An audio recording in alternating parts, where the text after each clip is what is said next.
방송에서 제공하는 투자 정보는 투자 판단에 대한 조언입니다. 방송에서 제공하는 주식의 가치, 가격 상승 및 가격 하락에 대해서는 방송사에서 보장하지 않습니다.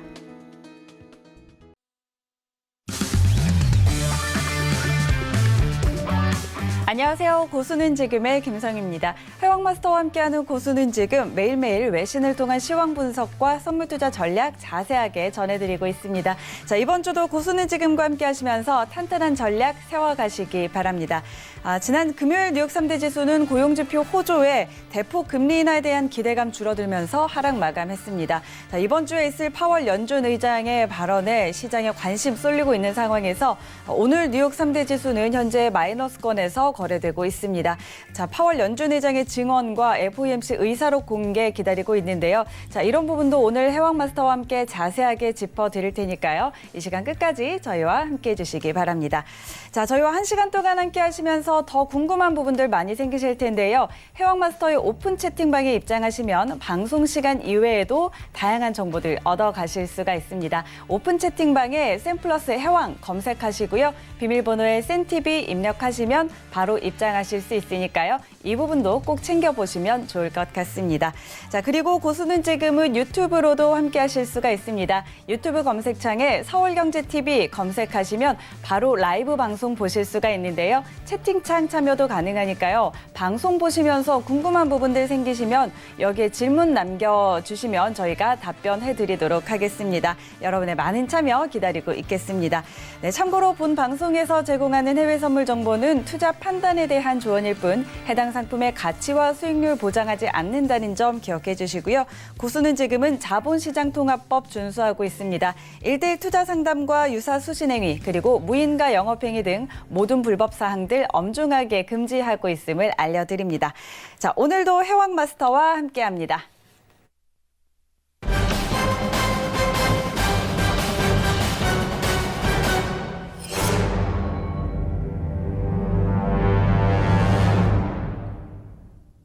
네, 해왕마스터 모셔보죠. 안녕하세요. 네, 안녕하세요. 해양입니다. 네, 이번 주 일정이 굉장히 타이트합니다. 고수는 일정에서 이번 주 중요한 지표에 대해서 좀 자세하게 설명드리고 그리고 지표 관련해서 어떤 내용에 대해서 포커스를 맞춰야 될지 이 부분에서 1시간 동안 자세하게 설명드리도록 하겠습니다. 일단은 오늘 이번 주 관련해갖고 일단 좀 이따 앵커님께서 좀 정리를 해주시고 이거 관련해갖고 하나하나 살펴보는 시간 가지도록 하겠습니다. 1시간 동안 잘 부탁드리겠습니다. 네.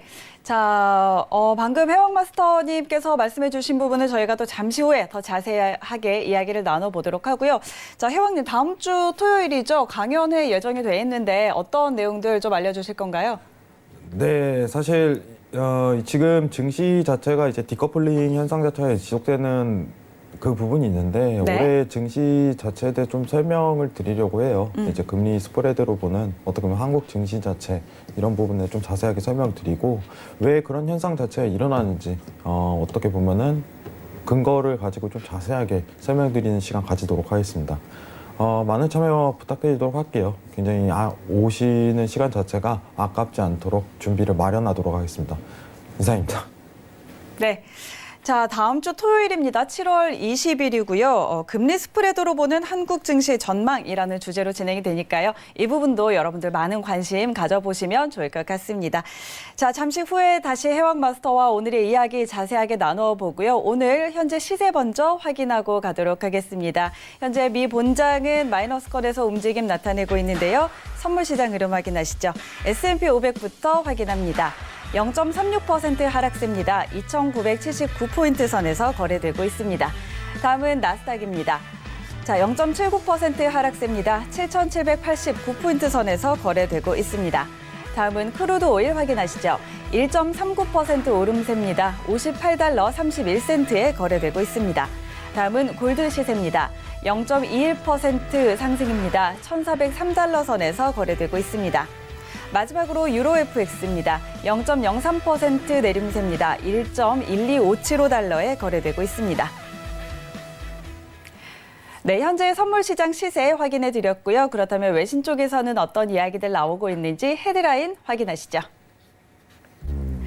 미국 6월 고용지표가 양호하게 발표되며 연준의 금리 인하에 대한 기대가 흔들리고 있습니다. 이런 상황에서 이번 주 예정된 파월 연준 의장의 의회 증언과 FOMC 의사록 공개에 시선이 집중되고 있습니다. 파월 의장의 상하원 반기 통화정책 관련 증언은 10일과 11일로 예정돼 있습니다.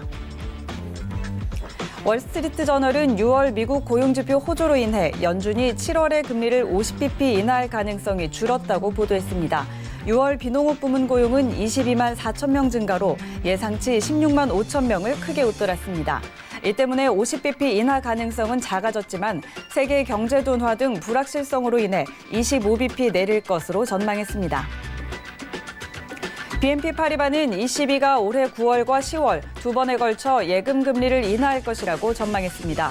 또한 늦어도 12월까지 월간 350억에서 400억 유로의 자산 매입 프로그램을 발표할 것이라며 ECB가 이런 양적 완화를 재가동할 경우 이탈리아와 독일 10년 만기 국채 수익률 스프레드가 170bp 아래로 좁혀질 것이라고 전망했습니다. 뱅크 오브 아메리카 메릴 린치는 한국은행이 10월에 기준금리를 25bp 인하할 것이라고 전망했습니다. 가계부채 우려에도 대외 환경의 위험이 증가하고 목표치를 밑도는 인플레이션 추세에 금리 인하 압박이 커지고 있다고 설명했습니다. 또한 미 연준이 7월에 금리를 인하하면 한은은 8월에 금리를 인하할 수 있다며 한은의 10월 인하 전망은 연준의 9월 금리 인하를 상정한 것이라고 덧붙였습니다. 네, 오늘의 헤드라인 뉴스 전해드렸습니다. 자, 그럼 이번에는 해왕마스터와 함께 헤드라인 뉴스 하나씩 더 자세하게 짚어보도록 하겠습니다. 자, 먼저 첫 번째 소식입니다. 지난주에 6월 고용지표가 발표가 됐는데요. 예상치 상회하면서 호조로 나왔습니다. 그러면서 연준의 7월 금리 인하 기대감이 살짝 흔들리고 있는 모습인데, 자, 이번 주에는 파월 연준 의장의 의회 증언과 또 FOMC 의사록 공개가 예정이 돼 있는데요. 주요 일정들 제가 한번 알려드리도록 하겠습니다. 자, 일단 10일에는 미국 연준 의장 파월이 통화정책 관련 증언이 예정이 돼 있고요. 또 11일 목요일에 미국 연준 의장 파월 증언, 상원에서 증언이 예정이 돼 있습니다. 자, 그리고 같은 날입니다. 11일 목요일 연방공개시장위원회 FOMC 회의록 공개가 예정이 돼 있는데요. 자, 이런 부분들에 지금 시장에 좀 관심이 쏠리고 있고 파월 의장이 어떻게 증언을 하느냐에 따라서 이제 연준의 금리 까지도 결정이 되는 부분이 있을 것 같기 때문에 이런 부분들에 사람들이 많이 좀 관심을 갖고 있는데요. 좀 어떻게 볼 수 있을까요? 네, 일단은 지금 CG가 준비 안 됐나요? 네, CG 한번 보고 여러분들 같이 한번 보도록 하겠습니다. 앵커님께서 설명하신 부분에 대해서 CG 일정을 좀 보고서 네, 일정 하나씩 화면으로 보시면 좀 더 편하게 보실 수 있을 것 같습니다. 네, 하나씩 보도록 하겠습니다. 네. 자, 일단은 여러분들이 보통 아시는 경제 지표 자체에 대해서 포커스를 맞추기보다 이제 이번 달 있을 FOMC 금리 결정 자체가 이번 주 지표에 대한 어떤 내용으로 결정될 가능성이 굉장히 높습니다. 최종 결론 자체가 지금 이 구간대에서 나올 가능성이 굉장히 높다는 부분을 좀 시사하고 싶고, 네. 보시면 아시지만은 이제 10일부터 11일 파월 의장에 대한 증언 자체가 있습니다. 여기서 이제 금리 얘기를 꺼내겠죠. 뭐 우리가 준비한 이제 헤드라인 자체에서 좀 더 자세한 얘기를 나눌 예정인데, 중요한 거는 이제 11일 목요일에 있을 근원 소비자 물가 지수 사이에 근원 소비자 물가 지수가 껴있다는 거예요. 증언 사이에. 지금 어떻게 보면 명분을 좀 가져야겠죠. 파월 의장 자체가. 예, 명분을 가져야 되는데 예상치가 2.0%인데 엄청난 하회치가 아니면은 사실 의장이 엄청난 이 금리 인하에 대해서 강조할 수 있을 만한 상황이 아니에요. 최근 파월 의장 자체가 이제 금리에 대해서 어떻게 보면은 계속적으로 내리는 트럼프의 압박에 못 이겨서 어쨌든 간에 금리 인하에 대한 시도는 하겠지만은 0.5포인트는 아니라는 증언 자체가 나올 가능성이 굉장히 높다. 네. 근데 이 예상치를 잘 봐야 돼요. 제일 중요한 게 이제 네 번째죠. 근원 소비자 물가 지수. 이 결과가 잇따르고 난 뒤 이제 파월 의장 자체가 이제 증언을 할 예정입니다. 23시에. 우리나라 날짜로 10일, 11일, 23시합니다. 그러면은 10일 11일, 23시에 이제 금리 관련해서 발언을 할 가능성이 굉장히 높은데 여기서 좀 중요한 게 이번 주에 이제 금리 결정이 최종적으로 드러날 거예요. 이게 제일 중요합니다. 네. 7월에 있을 FOMC 회의 때 이제 금리 결정을 하겠다 이거보다는 어떻게 보면 그 전에 내용 자체 나오고 이런 식으로 갈 가능성이 굉장히 높다 이 부분이고 이 회의록도 굉장히 중요합니다. 회의록도 굉장히 중요한데 다 몰려 있어요. 10일, 11일에. 예, 굉장히 어떻게 보면 달러에 대한 변수 자체가 많이 발생할 가능성이 높고 오늘 헤드라인을 통해서 어떤 가능성이 좀 더 두드러지게 드러나는지 자세하게 설명드릴 예정이에요. 회의록에 대해서 일단 간략하게 좀 설명을 하자면 두 번째죠. 회의록에서 좀 간략하게 설명하자면은 지난달 이제 6월에 있은 FOMC 회의에 대해서 나눴던 얘기에 대해서 공개를 하는 거예요. 쉽게 얘기하자면은 어떤 얘기가 와갖고 이제 성명서 발표라든가 기자회견이 아닌 실질적으로 이제 의원들과 이사들과 의장이 어떤 얘기를 나눴는지에 대해서 공개를 하는 겁니다. 그렇기 때문에 상황 자체가 어떻게 나와 결과를 이끌었는지 이런 부분을 토대로 이번에 어떤 멘트를 던질지 예상을 하는 거겠죠. 굉장히 중요하다고 보고 있습니다. 달러에 대한 방향성 자체가 어쨌든 간에 이번 주 내에 결정될 가능성이 굉장히 높다. 이 부분을 좀 평가드리겠고요. 두 번째, 세 번째 헤드라인 통해서 어떤 가능성이 더 시사되는지 이 부분을 좀 더 자세하게 평가해 보도록 하겠습니다. 이상입니다. 네. 자, 이번 주에 있을 좀 중요한 일정들 좀 짚어드렸고요. 자, 지금 앞으로도 헤드라인 뉴스 통해서 자세하게 짚어드리도록 하겠습니다. 자, 두 번째 소식인데요. 월스트리트 저널이 연준이 7월에 50bp 금리를 인하할 가능성이 줄었다고 보도를 했습니다. 고용지표가 굉장히 호조로 나왔기 때문인데, 자, 50bp 인하는 어렵겠지만 20bp 인하할 것이다라고 예상을 했는데, 사실 저희 프로그램에서 해영마스터님이 계속해서 이야기를 드렸던 부분이라고 볼 수 있을 것 같습니다. 자, 이 부분 이야기해 볼까요? 네, 기억해 주시네요. 그럼요. 매일같이 이야기를 하는데. 기억 안 하실 줄 알았는데 네, 일단은 금리를 제가 저번에 언급드린 부분은 사실 그거였어요. 이제 트럼프랑 이제 파월 자체가 계속적으로 다툼이 이루어지는 상황인데 트럼프 입장에서는 어떻게 보면 0.5포인트를 내리는 게 가장 좋겠죠. 자기가 원하는 바를 좀 더 추구할 수 있고. 근데 그래가지고 제가 강조한 점은 뭐였냐면 결정은 FOMC가 하는 거예요. 트럼프가 하는 게 아닙니다. 트럼프가 아무리 압박을 한다고 하더라도 이제 비둘기파적인 성향이 좀 덜 강조되는 파월 의장이 어떻게 보면 주체로 해가지고 금리를 결정하는 부분이기 때문에 저는 0.25포인트에 대해서 가능성이 굉장히 높다 이렇게 평가를 하는 부분이 있었어요. 근데 지금 WSJ에서 발표한 어떻게 보면 내용을 좀 토대로 설명을 드리자면은 6월 고용지표에 대한 6월 고용지표에 대한 부분으로 금리가 0.5포인트가 가능성이 줄었다. 이 부분은 어떻게 보면 명백한 사실이에요. 사실 이제 고용지표라는 거는 여러분들 이제 알고 계시는 비농업 고용지수를 얘기하는 거죠. 미국 쪽은 어떻게 보면 서비스 국가이기 때문에 농업 국가가 아닙니다. 보통 이제 남미 쪽이 이제 농업에 대해서 대부분 어떻게 보면 공급을 하는 부분이고 이제 미국 쪽은 어떻게 보면 서비스 국가예요. 서비스가 비중을 굉장히 많이 차지하는 국가이기 때문에 실질적으로 미국 내에 있는 고용 지표를 전반적으로 뜻하는 거고 이 고용 지표가 높게 나왔다는 거는 어떻게 보면은 아까 설명드렸어 11일에 있었던 CPI죠. 소비자 물가지수에 굉장히 영향을 끼칠 가능성이 높다. 이렇게 네. 평가하는 부분이 있습니다. 고용지표가 생각보다 너무 좋게 나왔다 보니까 이번 소비자 물가지수도 엄청난 하향치를 이끌기보단 동결 혹은 상승에 대한 랠리를 이끌 가능성에 대한 기대감이 부풀려져 있는 상황이죠. 그럼 상황 자체가 흘러보면은 원래 6월 초만 하더라도 0.5포인트에 대한 가능성이 굉장히 확대됐었어요. 근데 고용지표 좋게 나오고 파월이 계속적으로 반박을 하죠. 양적 완화를 하는데 그렇게 무리하게 할 필요는 없어. 이런 식으로 계속적으로 나오는 입장이에요. 근데 이 내용을 토대로 좀 얘기를 하자면은 CPI 발표 있는 다음에 어떻게 보면은 더 명분이 쓰겠죠. 파월 의장 증언 자체가 금리에 대해서 이제 어떻게 보면은 급빠르게 이제 인하하는 상황 자체를 연출하면은 안 된다. 이런 식으로 강조할 가능성이 굉장히 높습니다. 그럼 0.25포인트에 대해서 무게에 힘이 실리고 거진 확정적으로 그게 결과로 드러날 가능성이 굉장히 높아요.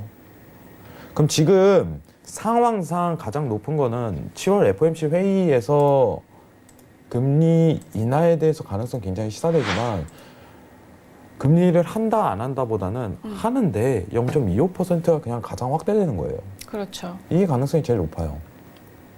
왜냐? 명분이 있잖아요. 고용지표 늘어났지. 그리고 CPI까지 어떻게 보면 동결 혹은 상승이 나온다면은 명분 자체가 그냥 서버리는 겁니다. 일단은 내용 자체를 한 번 더 읽어보면은 이 때문에 이제 50bp 인하 가능성은 작아졌지만 세계 경제 둔화 등 불확실성으로 인해 25bp 내릴 것으로 전망했습니다. 이런 식으로 나오고 있습니다. 굉장히 공감하는 내용입니다. 내용이지만은 최종 어떻게 보면은 이제 다수의 투자자들 입장 자체 그리고 다음 이번 달 있을 FOMC 회의에 대한 금리 결정 자체가 증언에 따라 확정적으로 드러날 가능성이 굉장히 높다는 부분 평가하고 그 증언 내용 자체가 이번 헤드라인 내용 자체로 보면은 0.25포인트죠. 0.25포인트에 대한 가능성이 제일 크다. 이렇게 좀 시사하고 있습니다. 지금 달러 차트가 이제 좀 이따 이제 저희가 같이 한번 볼 텐데 3번 헤드라인까지 같이 좀 보고 평가하고 내용 자체 이론적으로 시황적으로 한 번 더 체크한 다음에 차트는 좀 이따 추후에 보면서 앞으로 어떤 가능성이 가장 시사되는지 이 부분에 대해서 좀 더 자세하게 평가를 드리도록 하겠습니다. 일단은 이번 헤드라인 자체에서 좀 주목해야 될 점은 0.25%다. 이게 가능성이 가장 크다. 고용지표도 있고 파월도 여태까지 했던 대립관계 자체에 대해서 어떻게 보면은 좀 더 추가적으로 강세를 이어갈 가능성이 높다. 이렇게 평가하시면 될 것 같습니다. 이상입니다. 네. 자, 미 연준의 금리 인하와 관련해서 이제 이번 주 10일과 11일에 예정이 돼 있는 파월 의장의 증언 그리고 FOMC 회의록 공개에 따라서 좀 결정이 될 텐데 아무래도 0.25%포인트 인하할 가능성이 가장 크다라고 정리해 볼 수 있겠습니다. 자, 다음 헤드라인 한번 살펴보도록 하죠. ECB가 올해 9월과 10월에 각각 10bp씩 2번 금리를 인하할 것이다라는 예상이 나왔습니다. 자, 그리고 또 자산 매입 프로그램을 발표할 것이라고 BNP 파리바가 예측을 좀 했는데요. 양적 완화 발표는 12월 가능성이 높지만 9월에 이루어질 수도 있다라고 전망을 했습니다. 자, ECB의 양적 완화에 대해서도 저희 계속 해왕마스터와 함께 이야기 나누고 있는데요. 자, 이번 헤드라인 좀 어떻게 볼 수 있을까요? 네, 일단은 계속적으로 반복하는 내용 자체가 있습니다. 지금 QE 발표에 대해서 내용 자체가 나오고 있는데, 네. 예금금리 인하 연내 QE 발표인데, 지금 여러분들이 좀 포커스 맞춰야 될 부분은 뭐냐면은, 여러분들 이제 어떤 가능성에 대해서 여러분은 시사를 해야 돼요.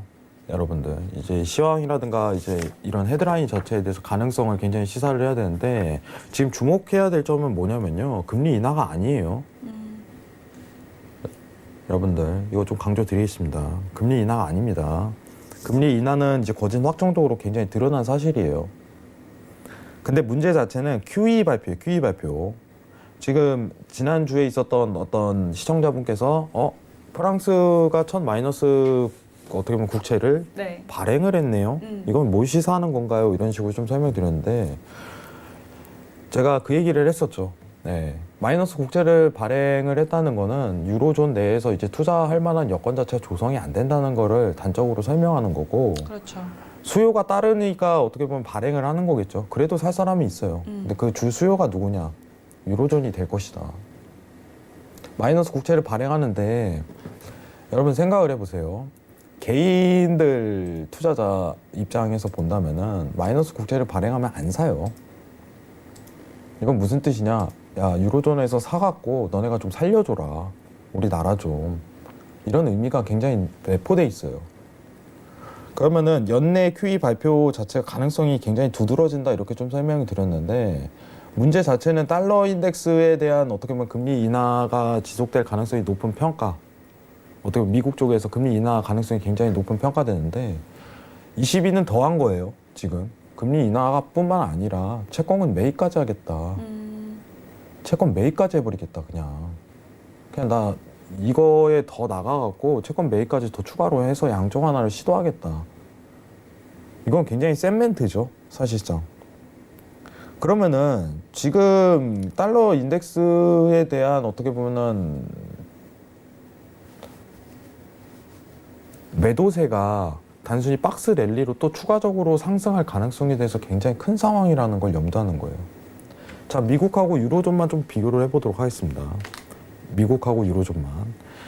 자, 미국이 양적 완화가 센가, 유로존이 양적 완화가 센가 이러면은 이 QE 발표로 인해서 유로존이 더 세버리는 상황이 돼버렸어요. 그럼 유로가 더 추가적으로 양적 완화를 시도하는 거예요. 상황 자체가. 미국 쪽에선 좀 덜한 거고. 근데 달러의 어떻게 보면은 결정 자체가, 가격 결정 자체가 통화 정책으로 이루어질 가능성이 굉장히 높은데 유로의 추가적 하락이 이어질 가능성이 굉장히 높다고 평가하는 부분이 있죠. 이 부분으로. QE 발표로 인해서. 자, 내용 한번 자세하게 읽어보도록 하겠습니다. 늦어도 12월까지 월간 350억에서 400억 유로 자산 매입 프로그램을 발표할 것이라며 ECB가 이런 양적 완화를 재가동할 경우 이탈리아와 독일 10년 만기 국채 수익률 스프레드가 170bp 아래로 좁혀질 것이라고 전망했습니다. 자, 여기서 좀 주목해야 될 점은 늦어도 12월까지입니다. 늦어도 12월까지. ECB가 올해 9월과 10월 두 번에 걸쳐 예금 금리 인하를 한다고 얘기를 했는데 추가적으로 이제 지금 다수의 투자자들이 집중하고 있는 내용 자체는 QE 발표가 하냐 안 하냐인데 금리 인하하고 QE 발표까지 뒤따르면은 유로존에 대해서, 유로화에 대해서 추가적으로 매도세가 집중될 가능성이 높다는 걸 시사하는 거예요. 이 부분 굉장히 포커스 맞출 거고요. 지금은 아마 반영 자체가 이루어지지 않을 가능성이 굉장히 높아요. 문제 자체는 이번 달 있을 이제 FOMC 회의가 먼저인데 FOMC 회의를 발표하더라도 0.25%에 대한 발표 자체가 이루어지면은 오히려 달러가 강세가 터질 가능성이 굉장히 높다. 이 부분을 좀 시사하고 싶어요. 네. 왜냐? 다수의 투자자들은 어쨌든 간에 0.5포인트를 기대감으로 예측했으나 0.25포인트가 나온다는 거는 달러의 약세장의 멈춤이죠. 그리고 추가적으로 ECB까지 보게 된다면 얘네 QE까지 하겠대. 그러면은 랠리를 펼치되 달러 자체로 평가한다면 달러 자체가 랠리로 펼치되 상방에 대한 랠리로 펼칠 가능성이 굉장히 높다는 부분이에요. 굉장히 셉니다. 여러분들한테 제가 좀 이따 달러 차트를 보여드릴 텐데 이제 채권 매입 프로그램 자체는요 엄청나요. 통화에 미치는 영향 자체가 장난 아닙니다. 이제 유로에 대한 추가적 매도에 대해서 좀 고려를 해야 될 상황 자체가 펼쳐질 가능성이 굉장히 높다. 이 부분을 좀 평가드리고요. 골드 자체가 좀 변수가 올 가능성이 이러면 높아요. 골드 자체가 변수가 올 가능성이 굉장히 높다는 부분을 좀 설명드리고 싶고요. 일단 헤드라인 다 설명드리고 나서 차트에 대해서 자세하게 얘기 나눌 시간을 가지도록 하겠습니다. 이상입니다. 네. 자, 유로와 관련해서는 지금 달러와 유로 모두 이제 금리 인하에 대한 이야기가 나오고 있는 상황에서 유로는 금리 인하에 더불어서 채권 매입까지 하겠다라고 발표가 좀 나면 유로에 대한 매도세가 좀 집중될 거고 유로가 추가 하락할 가능성이 크다라고 좀 이야기를 해주셨습니다. 또 그와 관련해서 달러는 상방 랠리를 이어갈 가능성이 크다라고 좀 정리를 해볼 수가 있을 것 같습니다. 자, 마지막 헤드라인 뉴스 점검을 해보도록 하죠. 자, 한국은행이 10월에 기준금리를 25bp 인하할 것이라는 전망이 나왔습니다. 자, 성장 둔화 그리고 인플레이션 부진 등으로 금리 인하 압박이 커지고 있다는 건데요. 올해 성장률 전망치 2.5%를 고려하면 당장의 금리를 내리지는 않겠지만 연준이 7월에 금리를 인하하면 한국은행은 8월에 할 가능성이 있고 또 연준이 9월에 금리를 인하하면 한국은행은 10월에 금리를 인하할 것이다라고 전망을 좀 내놓고 있는데 자, 한은의 금리 인하는 어떻게 좀 이야기를 나눠볼 수가 있을까요? 네, 일단은 개인적인 생각을 좀 전해드릴게요. 자, 한국은행은요, 이제 제 생각이에요. 주관적인 생각입니다. 네. 한국은행은요, 이거 금리 인하합니다. 저는 한다고 생각을 해요. 지금 이 내용에 대해서 신뢰를 가지냐 안 가지냐 이 부분인데 저는 이 기사에 대해서 굉장히 신뢰를 합니다. 지금 BOA에서 한국은행 금리 인하에 대해서 시사를 했는데 이게 증시에 미치는 영향 자체가 어마어마할 거예요. 여러분들 네네. 반등이 안 온다는 소리예요. 결론적으로 따질게요. 여러분 지금 주식하시는 분들 좀 집중을 하셔야 됩니다. 주식하시는 분들. 반등에 대한 구간 자체 스프레드가 좁혀져야지 그게 가능성이 굉장히 넓은데 왜 안 하나요? 이렇게 좀 설명을 한다면은 여러분들 이미 스프레드 자체 벌어진 지는 지금 1년이 넘었어요. 원래 애초 자체 한국은행에 대한 의도 자체를 파악하라고 제가 꼭 주구장창 설명을 드리는데 스프레드 자체를 벌렸을 때부터 이미 어떻게 보면은 금리 인하에 대해서 초점을 맞추겠다는 의지 자체가 있었어요. 미국이 2018년도만 해도 금리 인상 자체에 대해서 주구장창 해왔는데 한국은행은 계속적으로 동결을 해왔어요. 네네. 근데 지금 미국이 금리 인하를 하니까 오히려 한국은행이 금리 인하를 한대요. 그럼 이 뜻은 뭐냐면은 가계부채에 신경을 쓰겠다는 소리예요. 주식하시는 분들한테는 굉장히 어떻게 보면은 안 좋은 얘기일 수도 있는데 외인에 대한 자본에 대한 어떻게 보면은 금액 자체가 작년 대비해 갖고 대폭 줄였어요. 2017년도 대비해 갖고 18년도부터 스프레드 벌어졌으니까 많이 상반되는 케이스로 나오고 있습니다. 상황 자체가. 네. 근데 이거에 대해서 좁히겠다는 의지 자체는요 이미 져버린 거예요.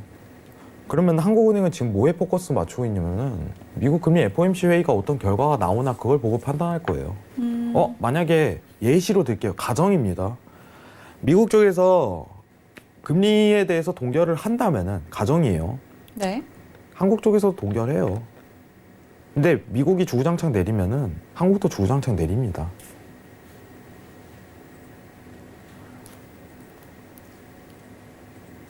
자, 그러면은 여러분들한테 포커스 맞춰야 될 부분이 뭐냐면은 네. 포커스 맞춰야 될 부분이 뭐냐면은 한국은행이 앞으로 금리를 계속적으로 내릴 것인가 계속적으로 내린다고 보고 있어요.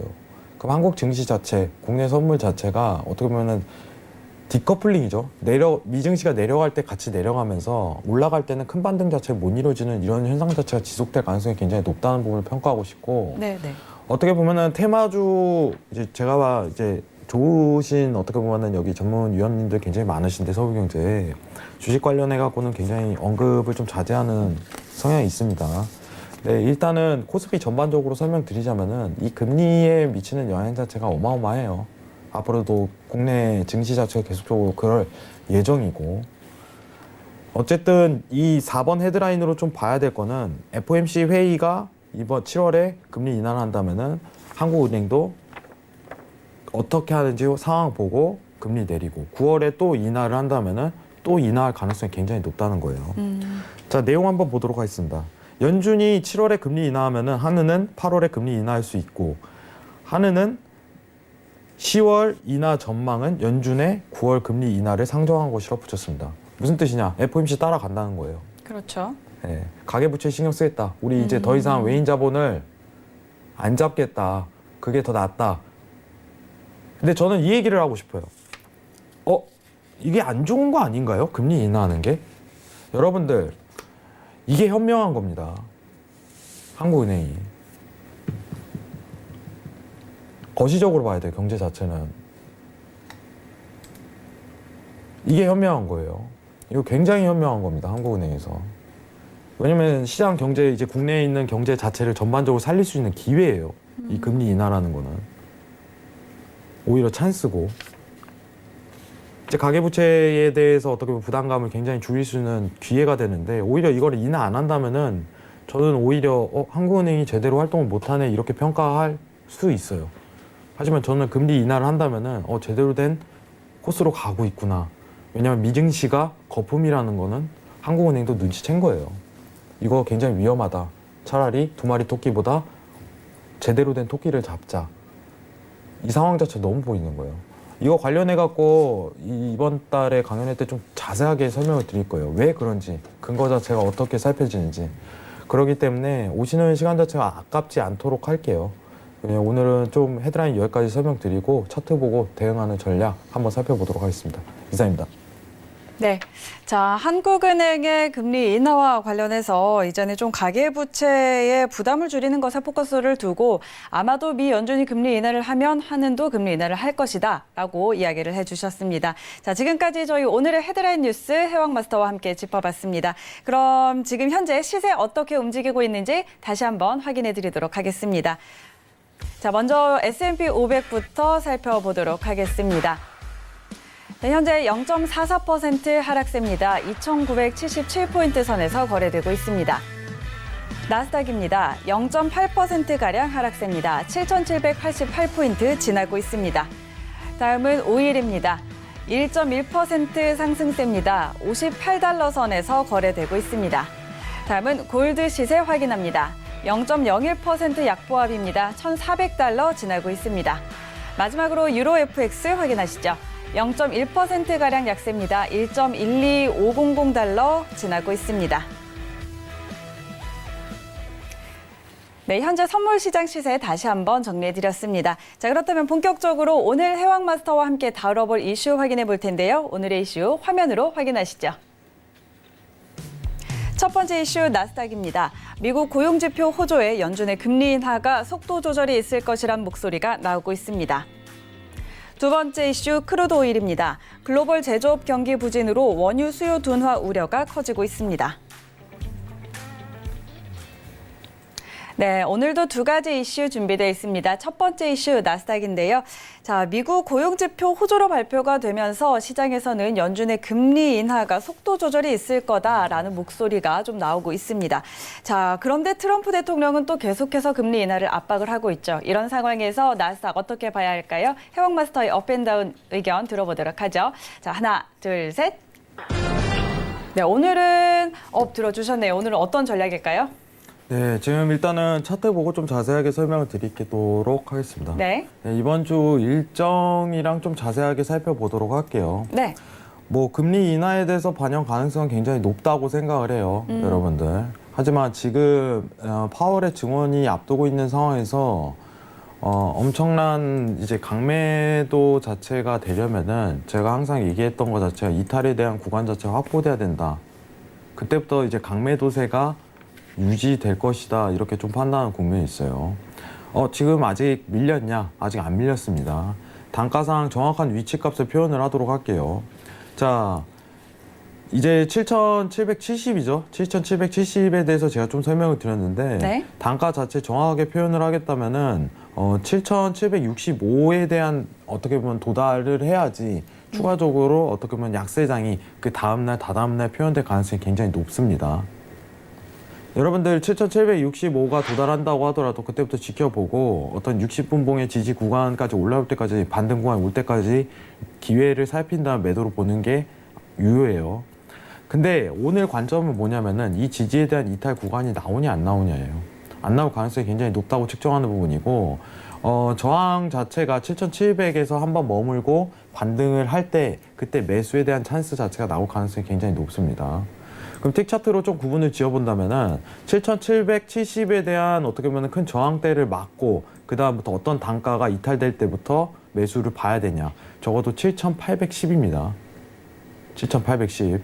7,810 단가가 이탈이 돼야지 그때부터 매수에 대해서 추격성으로 반등 구간을 노릴 가능성이 굉장히 높다. 이렇게 평가를 하고 있습니다. 그래서 여러분들한테 설명드리는 건요. 일단은 7,700에 대한 저항을 한 차례 맞고 나서 틱 차트에 대한 지지 추세대를 밀고 올라가야지 매수에 대한 여건 자체가 누려질 거예요. 지금 추가 매도 가능한가요? 추가 매도 가능해요. 하지만 단가 자체가 어떻게 보면 이상적이지 못해요. 오늘 진폭 대비해갖고 매도로 노리기에는. 하지만 노릴 거면 차라리 이탈되고 나서 거기서부터 추가적으로 매수를 보는 게 오히려 현명한 방법이고 보수적으로 손절에 대한 정확한 구간을 평가할 수 있을 거라고 생각합니다. 여러분들 그리고 제가 설명드리는 게 뭐냐면요. 저는 이제 매매에 대한 데일리 포지션에 대해서 이제 하루하루 설명을 하는데 어떤 단가 가장 이상적이다 이렇게 표현을 하고 있어요. 여러분들 예시로 들면요. 지금 일목상 어떤 상황 자체가 추세적으로 나올 가능성이 굉장히 높다고 평가하면요. 이런 지지대 구간에서 저는 매도를 보라고 해요. 다시 한번 차트 보여드릴게요. 여러분들 지지대 구간에서 매도를 보는데 이 어떻게 보면 스팬의 위치 값은요. 지속적으로 변해요. 지속적으로 변합니다. 기준선의 위치값이라든가 스팬의 지지값은 지속적으로 변합니다. 330틱 차트예요.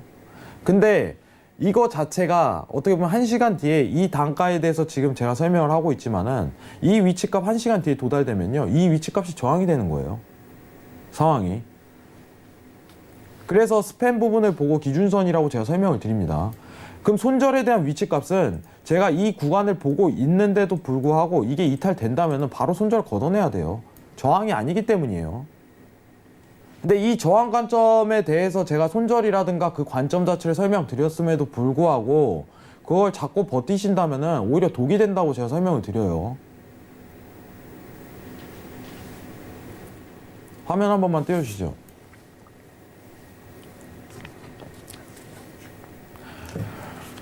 여러분들 제가 설명드리는 게 뭐냐면요. 이제 고수는 지금에서 어떻게 보면 지금 볼 수 있는 단가라든가 위치값 자체를 설명을 드려요.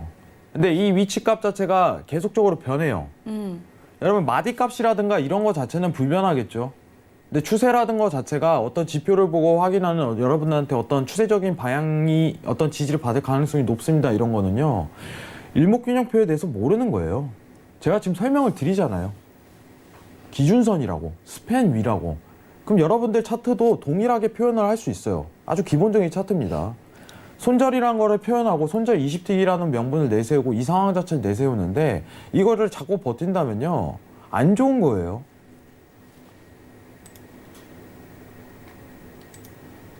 굉장히 좋지 않은 거예요.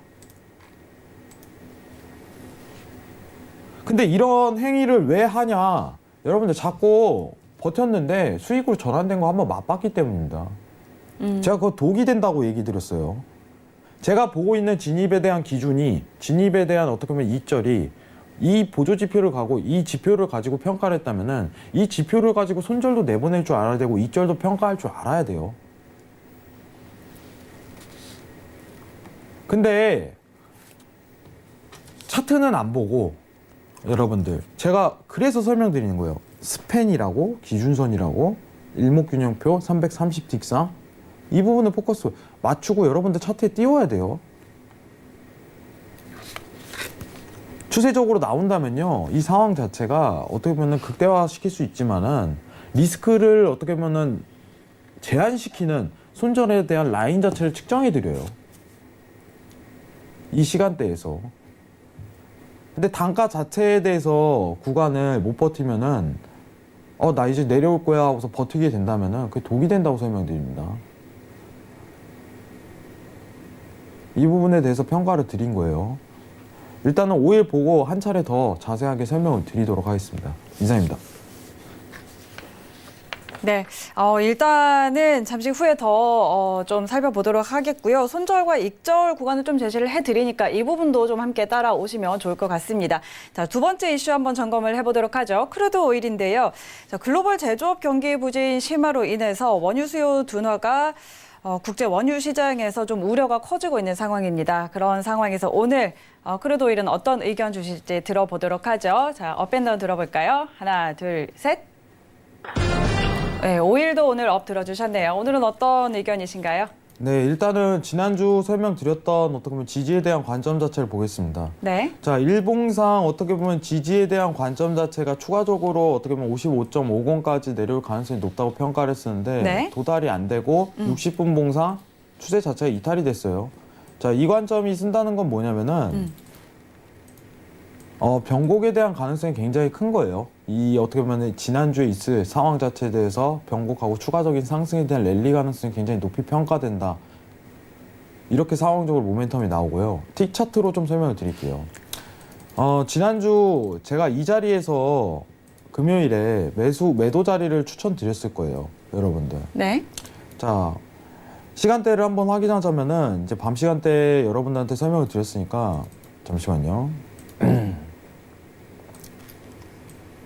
자, 이 위치 값이죠. 제가 설명드렸던 부분이 57.30인데 이 57.30을 제공하는 건요. 그냥 데일리 기준으로 여러분들이 짧은 수익권을 맛볼 수 있는 자리를 설명드린 거예요.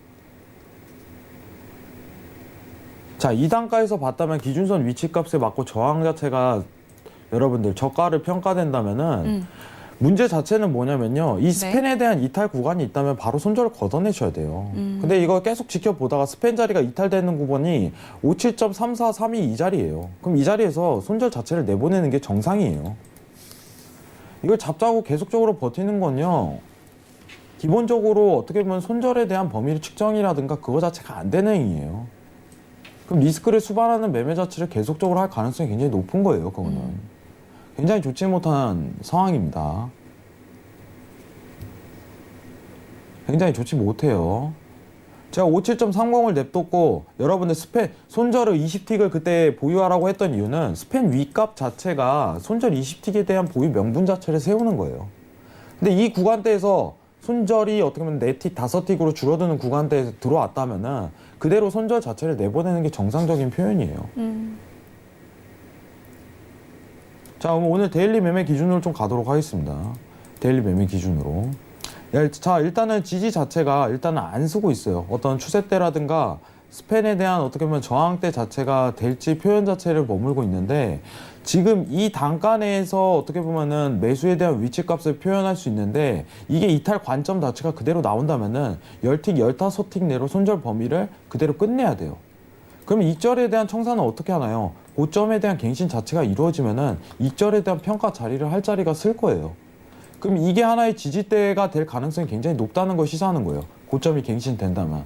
그럼 이게 밀릴 때까지 매수에 대한 포커스를 보자. 이 관점으로 들어가야 되는 거예요. 상황이. 자, 오늘 60분 봉 한번 보도록 할게요. 자, 오늘 일단은 제가 이제 카톡방에서 이제 무방을 좀 진행을 했죠. 진행을 했는데 기준선에 대한 저항을 맞을 가능성이 굉장히 높다. 57.10에서 20 사이에 대한 저가에 대한 가능성이 굉장히 시사된다. 이 부분을 표현했어요.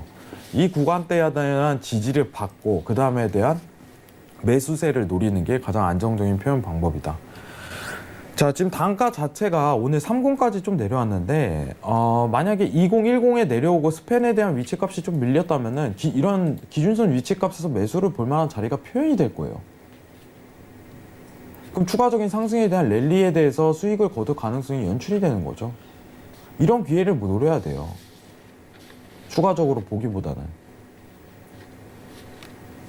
그러면은 제가 보는 보조 지표에 대해서 어떻게 보면 이런 지표에 대해서 자기가 스스로 익히고 보려고 노력을 해야 돼요. 제가 계속적으로 책을 추천드리고 이 책을 읽어보세요. 이게 왜 이거를 읽어봐야 되는지 이런 식으로 설명을 하는 거예요. 상황 자체가. 여러분 손절이라는 건요. 명분을 가지고 그대로 지켜야 됩니다. 제가 얘기를 드려볼게요. 여러분들 손실하고 수익하고요. 이렇게 봤는데 여러분들이 보시면서 수익이 항상 나는 사람은 절대 없어요.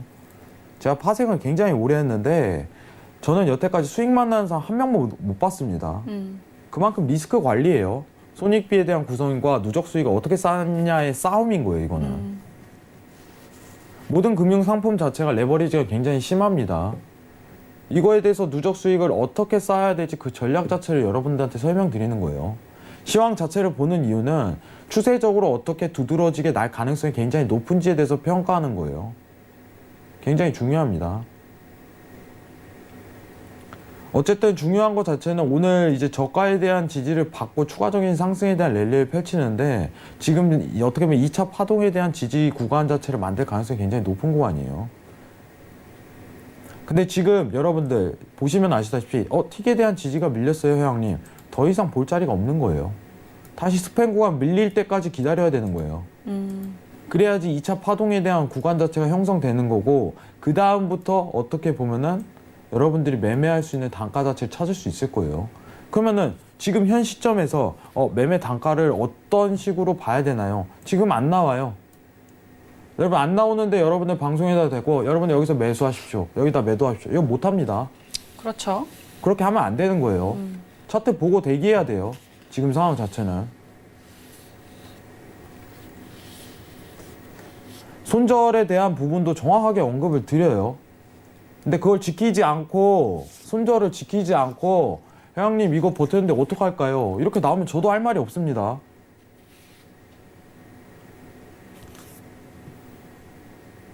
그런 질문을 저한테 주시면 안 되는 거예요. 굉장히 중요한 멘트입니다, 여러분들.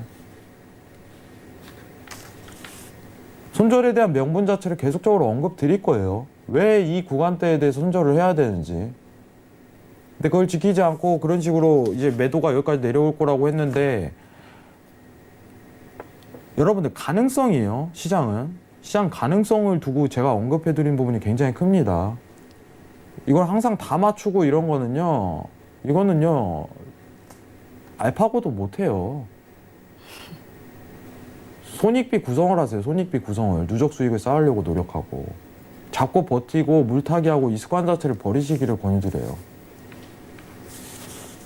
일단은 스팬의 이탈 구간대가 올 때까지 좀 대기를 하시고 추가적인 상승에 대한 랠리 포인트를 찾는 게 좀 더 이상적인 표현 방법입니다. 오늘 어떻게 보면 저가에 대한 부분 자체가 나왔을 가능성이 굉장히 커요. 다시 한번 스팬 자리가 이탈된다면 추가적인 상승 랠리가 가능하다, 이 포인트를 설명드리고, 330틱 차트상 스팬입니다. 스팬 이탈 구간에서 다시 한번 측정하시기를 권유드립니다. 이상입니다. 네, 오늘은 굉장히 또 중요한 이야기를 강조를 해주셨습니다. 지지선 이탈이 있으면 손절을 해야 하고, 또 고점을 갱신하면 익절을 해야 한다. 손익비 구성에 대해서, 그리고 리스크 관리 굉장히 중요하다는 이야기를 해주셨는데요. 이 부분도 꼭 명심을 하셨으면 좋겠습니다. 자, 저희 지금까지 오늘의 이슈와 전략 풀어봤고요. 자, 이번에는 외인의 시선 짚어드리는 순서죠. 오늘의 외인의 뷰 또 준비되어 있는데요. 오늘 준비된 외인의 뷰 화면으로 먼저 확인하시죠. 네, 오늘 외인의 뷰는 골드 매매 전략입니다. 네, 오늘도 골드 매매 전략 준비해 주셨는데요. 오늘은 좀 어떤 전략들 준비되어 있을까요? 네, 일단은 이번 주 있을 달러 인덱스 파월 증원 관련해 갖고 달러에 대한 추가적 강세장에 대한 예상 자체가 굉장히 두드러지는 편이에요. 네. 이제 어떻게 보면은 달러 자체에 대한 상품이 굉장히 선물상 대비했을 때 선물의 개념상 투자 수단으로 굉장히 많이 쓰이고 있습니다. 반대로 이제 골드가 달러랑 상관지수가 반대로 나오는 내용 자체가 이런 부분을 나오고 있고, 여러분 차트 이제 HTS로 옮겨서 동일하게 표현을 좀 해보도록 할게요. 네. 지금 여기 보시는 차트 자체가 아까 전에 보여드렸던 어떻게 보면 현물지수 대비해서 동일하게 좀 제가 형성을 했습니다. 달러가 추가적인 강세 자체가 이어진다면은 이 지지 구간대에서 매도 자리가 한 차례 형성이 될 것이다, 이걸 판단한 입장이에요. 근데 이번 주 증원 자체가 0.5포인트에서 0.25bp 0.25포인트 자체로 내용이 나온다면은 네. 달러에 대한 추가적 강세가 두드러지게 나올 가능성이 높고, 골드 자체가 이제는 어떻게 보면은 변곡에 대한 자리를 형성 뒤에 매도에 대한 단가 자체가 나올 가능성이 굉장히 높다는 부분을 평가드리고 싶어요. 일단은 지금 제가 질문에 대한 내용 자체가 굉장히 많을 걸로 예상되는데, 지금 저희가 오늘 시간상 어떻게 보면 질문을 좀 다소 못 받을 것 같아요. 네, 이 부분 네. 좀 오늘 양해 부탁드리고요. 완전한 어떻게 보면은 매도에 대한 자리가 나오려면은 이 구간에 대한 이탈 자체가 두드러지게 나올 가능성이 높다는 부분을 평가드리고 싶어요. 그럼 여러분들이 좀 좋은 단가로 회왕님 잡고 싶어요 이러면은 1400대 초반까지는 올라올 때 그때 매도에 대한 단가를 보시고 이탈에 대한 구간을 측정하시는 게 좀 더 유리한 상황 자체가 이어질 가능성이 높다, 이렇게 설명을 드리도록 하겠습니다. 이상입니다. 네, 오늘 좀 시간 관계상 빠르게 정리를 해드렸는데요. 자, 추가적으로 궁금한 거는 해왕마스터의 오픈 채팅방에 들어가 보시면 될 것 같습니다. 자, 오늘 이 시간 해왕마스터와는 인사 나누도록 하겠습니다. 오늘 말씀 고맙습니다. 네, 참고로 본 방송에서 제공하는 정보는 투자 판단에 대한 조언일 뿐 해당 상품의 가치와 수익률 보장하지 않는다는 점 기억해 주시고요. 오늘 저희가 준비한 내용은 여기까지입니다. 저희는 내일 이 시간에도 더 알찬 내용으로 찾아오도록 하겠습니다. 함께해 주신 여러분 고맙습니다.